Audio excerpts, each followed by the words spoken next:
안녕하십니까. 2013년 9월 1일부로 국토부 수리이력 의무 전송 관련해서 프로그램 변경 사항에 대해 설명드리겠습니다.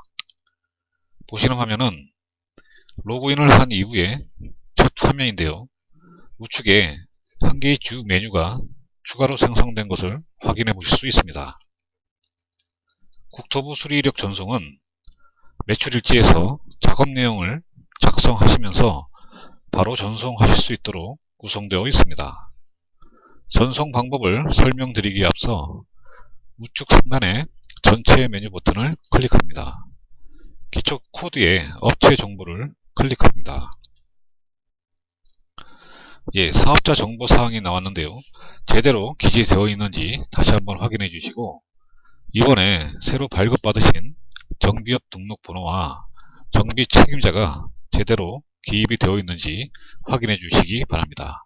모든 확인 사항이 끝났으면 저장 버튼을 클릭합니다. 우측 상단에 전체 메뉴 버튼을 다시 클릭합니다. 다시 처음 화면으로 나왔는데요. 우측에 추가로 생성된 국토부 정비 전송 조회 메뉴는 매출일지에서 국토부로 수리이력을 전송한 이후에 제대로 전송되었는지 전송 여부를 확인해 보기 위한 메뉴로 하겠는데요. 한번 클릭해 보겠습니다.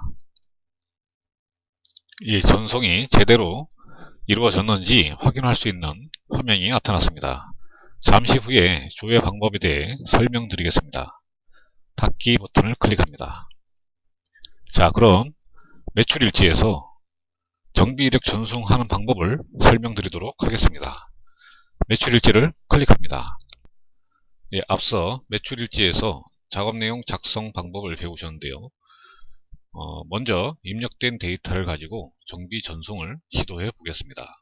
해당 차량을 더블 클릭하시거나 수정 버튼을 클릭하십시오. 매출 내역 작성 화면이 나왔는데요. 그동안에 접수 화면에서 차량에 대한 기본 정보와 하단 부분에 작업 내용에 대한 작성 방법에 대해서 설명드렸습니다. 국토부로 전송하기 위해서는 반드시 입력해야 되는 사항이 있는데요. 먼저 차량 번호와 주행거리, 입고일자, 출고일자, 하단 부분에 작업 사항에 대해 사용된 부품과 이번에 국토부에서 지정한 정비 항목 분류 코드를 반드시 지정해 주셔야 합니다. 상단의 입고일자는 정비 점검 의뢰일자를 의미하기도 하고요. 하단의 출고일자는 정비 점검 완료일자를 의미하기도 합니다. 만약 입고일자와 출고일자를 변경하시려면 우측에 물음표 표시를 클릭하시어 해당하는 날짜를 선택하시고 확인 버튼을 클릭하시면 됩니다. 다음은 부품 구분, 즉 해당 작업에 대해 사용된 부품이 신품이냐, 중고품이냐, 수입품이냐를 결정해 주시는 것입니다. 예를 들어 헤드램프 교환 중에 헤드램프가 중고품일 경우에는 마우스를 클릭하시어 중고 재생을 클릭합니다. C라고 표기되어 있는 것을 확인해 보실 수 있는데요. 처음으로 작업을 하시면 기본으로 A 신품으로 설정되어 있는 것을 확인해 보실 수 있습니다. 만약 중고품이나 수입품일 경우에 변경을 해주시면 되겠습니다. 다음은 국토부가 지정한 정비 항목 분류 코드를 지정하는 것인데요. 마우스를 클릭하시면 바디 부분, 의장, 엔진, 샤시 순으로 57가지의 정비 항목을 확인해 보실 수 있습니다. 이러한 정비 항목은 세 자리 숫자의 각각의 분류 코드를 가지고 있는데요. 어려운 분류 코드를 외우실 필요는 없겠습니다. 그럼 해당하는 작업 내용에 대해 정비 항목을 지정해 보겠습니다. 먼저 엔진오일 교환일 경우에는 엔진 쪽으로 가셔서 엔진오일 교환을 선택하십니다. 만약 항목이 없으실 경우에는 빈칸으로 놔두시고 다음으로 진행하시면 되겠습니다. 라이닝 교환, 샤시 쪽으로 가셔서 라이닝을 선택합니다. 만약 이 작업 또한 없을 경우에는 빈칸으로 놔두시고 다음으로 진행하시면 되겠습니다. 헤드램프 교환일 경우에는 바디 부분에 상단에 헤드램프가 있습니다. 선택해 보겠습니다. 이렇게 분류 코드 3자리가 찍히는 것을 확인해 보실 수 있습니다.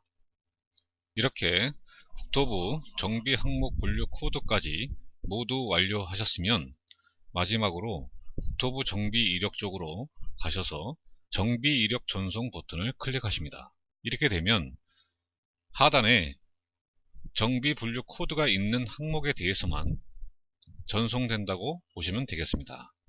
왼쪽의 작업 내용과 정비 금액은 전송되지 않습니다. 또한 분류 코드가 없는 항목에 대해서도 전송되지 않습니다. 단 분류 코드가 있는 항목과 부품 구분이 전송된다고 보시면 되겠습니다. 이렇게 국토부로 정비 이력 전송을 모두 완료하셨으면 제대로 국토부로 전송되었는지 여부를 이쪽 전송 조회 버튼을 눌러 확인합니다. 한번 클릭해 보겠습니다. 예, 화면이 바뀌면서 전송 여부를 확인해 보실 수 있습니다. 전송이 확인되었으면 닫기 버튼을 클릭합니다. 만약 실수로 작업 내용을 잘못 입력하여 수정을 해야 하거나 추가 정비 작업이 발생하여 추가로 입력해야 하는 상황이라면 본 화면에서 수정을 하거나 추가로 입력하신 후에 상단에 국토부 정비 이력 버튼을 클릭하여 이력 전송을 다시 누르면 되시겠습니다. 이럴 경우에는 누르는 순간 수정 사유를 작성하라는 화면이 나타날 것인데요.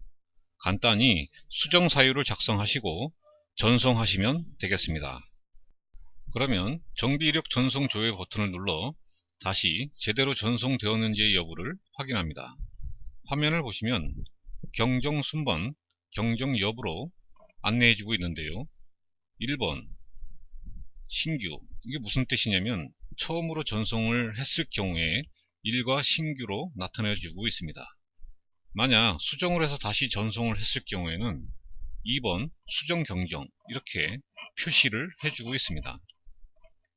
경정이라는 단어는 국토부에서 한자 용어로 바르게 고침이라는 뜻으로 사용되고 있습니다. 닫기 버튼을 클릭합니다.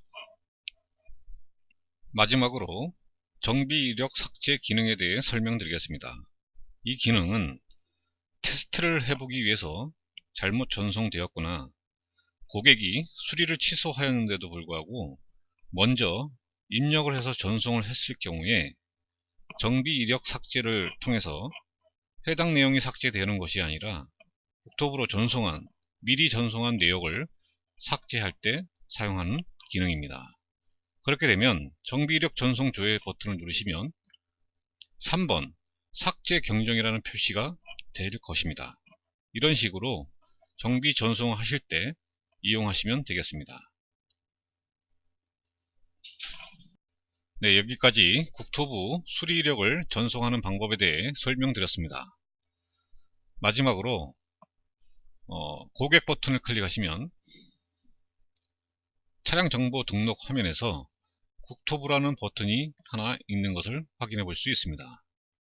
이 버튼은 국토부 서버를 접속하여 차대 번호와 차명, 최초 제작일을 국토부 서버를 통해 조회해 보실 수 있는 기능입니다. 이러한 기능은 정비 작업을 하시는데 유용하게 사용하실 수 있겠습니다. 한 번씩 나중에 클릭해 보시기 바랍니다. 그럼 국토부 정비 이력 관련 설명을 모두 마치겠습니다. 감사합니다.